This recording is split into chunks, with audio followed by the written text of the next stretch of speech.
ಈ ಗುಹೇಶ್ವರ ಅಂತಂದ್ರೆ ಶಿವನ ಅವತಾರ ರೀ. ಶರಣರ ಮಹಾಗುರು, ಅಲ್ಲಮ ಪ್ರಭುಗಳ ಆರಾಧ್ಯ ದೈವ. ಅಲ್ರಿ, ಒಂದ್ ಕ್ವಶನ್ ಕೇಳಿ ಆನ್ಸರ್ ಹೇಳಿ ಅಂದ್ರೆ ಇವಾಗ ಎರಡೆರಡು ಕ್ವಶನ್ ಕೇಳೋ ತರ ಮಾಡ್ತಿದ್ದೀರಲ್ಲ. ಅಂದ್ರೆ ರೀ, ಅಂದ್ರೆ ಈ ಶರಣರು ಯಾರು, ಅಲ್ಲಮ ಪ್ರಭು ಯಾರು, ಅವ್ರಿಗೂ ಇವ್ರಿಗೂ ಏನ್ ಸಂಬಂಧ? ಈ ಶರಣರು ಅಂತಂದ್ರ 12ನೇ ಶತಮಾನದೊಳಗೆ ಕಲ್ಯಾಣದೊಳಗೆ ಇದ್ಕೊಂಡು ಒಂದು ಹೊಸ ಕ್ರಾಂತಿಯನ್ನೇ ಮಾಡಿದವರು. ಈ ಜಗತ್ತಿನ ಬೇರೆ ಬೇರೆ ದೇಶಗಳು ಇನ್ನು ಕಣ್ಣು ಬಿಡುವಂಥ ಅವಸ್ಥೆ ಒಳಗಿದ್ದಾಗ ಅಲ್ಲಿ ಸ್ತ್ರೀ ಸಮಾನತೆ, ಶಿಕ್ಷಣ, ಸಮಾಜದ ಕಲ್ಪನೆ ಜೊತೆಗೆ ಕಾಯಕ ತತ್ವವನ್ನು ಬೋಧಿಸಿದ್ರು. ಸಾಮಾನ್ಯ ಮನಸ್ಸಿನೊಳಗೂ ಒಬ್ಬ ಶರಣ ಇದ್ದಾನೆ ಅಂತ ತೋರಿಸ್ಕೊಟ್ಟು ಬದುಕಿನ ಸತ್ವವನ್ನು ತಿಳಿಸ್ಕೊಟ್ಟವರು ನಮ್ಮ ಅಣ್ಣ ವಿಶ್ವಗುರು ಬಸವಣ್ಣನವರು. ಹೇ, ಸ್ಟಾಪ್ ಸ್ಟಾಪ್ ಸ್ಟಾಪ್.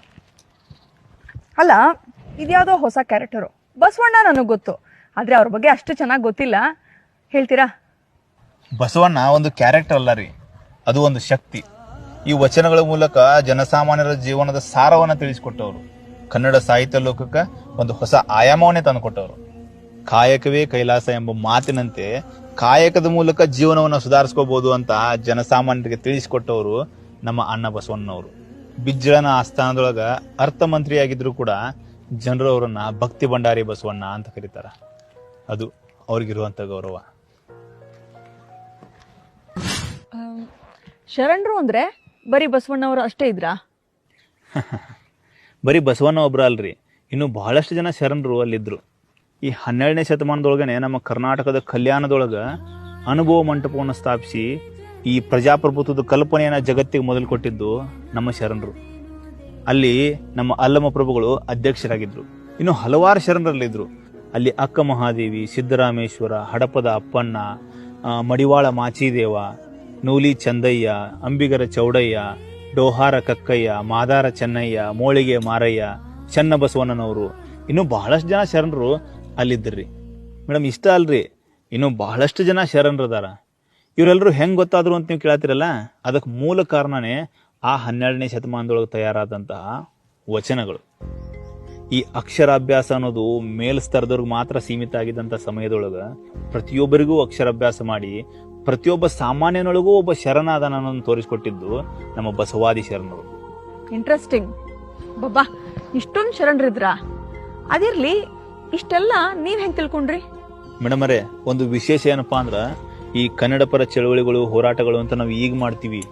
ಆಗಿನ ಕಾಲದೊಳಗನೆ ಬಸವಣ್ಣನವರು ಕನ್ನಡ ಪರವಾಗಿ ಎಷ್ಟರ ಮಟ್ಟಿಗೆ ನಿಂತಿದ್ರು ಅನ್ನೋದಕ್ಕೆ ಅವರು ಮತ್ತು ಅವ್ರ ಜೊತೆ ಇದ್ದಂಥ ಶರಣರು ರಚಿಸಿದಂಥ ವಚನಗಳೇ ಸಾಕ್ಷಿ. ವಚನಗಳು ಇವತ್ತಿಗೆ ಕನ್ನಡ ಸಾಹಿತ್ಯ ಲೋಕಕ್ಕೆ ಒಂದು ಅದ್ಭುತವಾದಂಥ ಕೊಡುಗೆ. ಒಂದು ಉದಾಹರಣೆ ಹೇಳ್ತೀನಿ ಕೇಳ್ರಿ. ಅವತ್ತಿನ ದಿನ ಈ ಶರಣ ಕ್ರಾಂತಿಯನ್ನ ಮೆಚ್ಚಿ ಕಾಶ್ಮೀರದ ಸವಾಲಾಕ್ಷದ ಮಹಾರಾಜ ಮಹಾದೇವ ಭೂಪಾಲನವರು ಬರ್ತಾರ. ಅವರು ಬಂದ ಮೇಲೂ ಕೂಡ ಬಸವಣ್ಣನವರು ಅವರಿಗೆ ಕನ್ನಡವನ್ನ ಕಲಿಸಿ ಕನ್ನಡದಲ್ಲಿ ವಚನಗಳ ನಿರ್ಮಾಣ ಮಾಡಿಸ್ತಾರ. ನಂತರದೊಳಗ ಆ ಮಹಾದೇವ ಭೂಪಾಲರು ಮೋಳಿಗೆ ಮಾರಯ್ಯ ಅಂತ ಪ್ರಸಿದ್ಧಿ ಹೊಂತಾರ. ಅಲ್ಲ, ಈ ವಚನಗಳನ್ನ ಯಾಕೆ ಬರೀತಿದ್ರು? ಅದ್ರ ಹಿಂದಿನ ಉದ್ದೇಶ ಏನು? ಮೇಡಮ್, ಈ ವಚನಗಳ ಮೂಲ ಉದ್ದೇಶ ಅಂತಂದ್ರ ಈ ಸಮಾಜ ಸುಧಾರಣೆ. ಇನ್ನೂ ಕೆಲವೊಂದಿಷ್ಟು ವಚನಗಳು ಈ ಕಾಲಜ್ಞಾನವನ್ನು ತಿಳಿಸೋ ರೀತಿ ಒಳಗೂ ಇದ್ವು. ಕಾಲಜ್ಞಾನನ? ವಚನಗಳು ಕಾಲಜ್ಞಾನ ತಿಳಿಸ್ತಿತ್ತ? ಹೇಗೆ? ಉದಾಹರಣೆಗೆ ನಮ್ಮ ಅಲ್ಲಮ ಪ್ರಭುಗಳು ಒಂದು ವಚನ ಬರೀತಾರ. ಕಂಡದನ್ನೆಲ್ಲವ ಕೊಂಡು ಅಟ್ಟಹಾಸದಿ ಮೆರೆವ ಜನಕ್ಕೆ ಕಾನದ ಜೀವಿಯು ಬಂದು ತಲ್ಲನಿಸುವುದು ಜಗದ ಕಾನ ಗುಹೇಶ್ವರ ಅಂತ.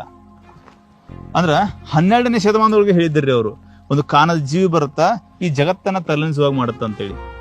21ನೇ ಶತಮಾನದೊಳಗ ಕರೋನಾ ಬರ್ಲಿಲ್ವಾ? ವಾವ್. ಮೇಡಮ್ ಅವರೇ, ಬಸವಣ್ಣನವರ ಕಲ್ಪನೆಯ ರಾಜ್ಯ ಯಾವ ರೀತಿ ಇತ್ತು ಗೊತ್ತನ್ರಿ? ಅದಕ್ಕ ನೈವ ರಾಜ್ಯಂ ನಾ ರಾಜ ನಾ ದಂಡು ನಾ ದಂಡಿತ ಅಂತಾರ. ಅಂದ್ರ ಆ ರಾಜ್ಯಕ್ಕೆ ಯಾವುದೇ ರೀತಿಯಾದಂಥ ಸೀಮೆ ಇಲ್ಲ, ಅಲ್ಲಿ ಯಾವುದೇ ರೀತಿಯಾದಂಥ ರಾಜ ಇಲ್ಲ, ಅಲ್ಲಿ ಯಾವುದೇ ರೀತಿಯಾದಂಥ ದಂಡು ಇಲ್ಲ, ದಂಡಿಸ್ಕೊಳ್ಳೋರು ಇಲ್ಲ. ಅಲ್ಲಿರೋದು ಒಂದೇ, ಸಮಾನತೆ ಮತ್ತು ಸಮಾನ ಮನಸ್ಸು.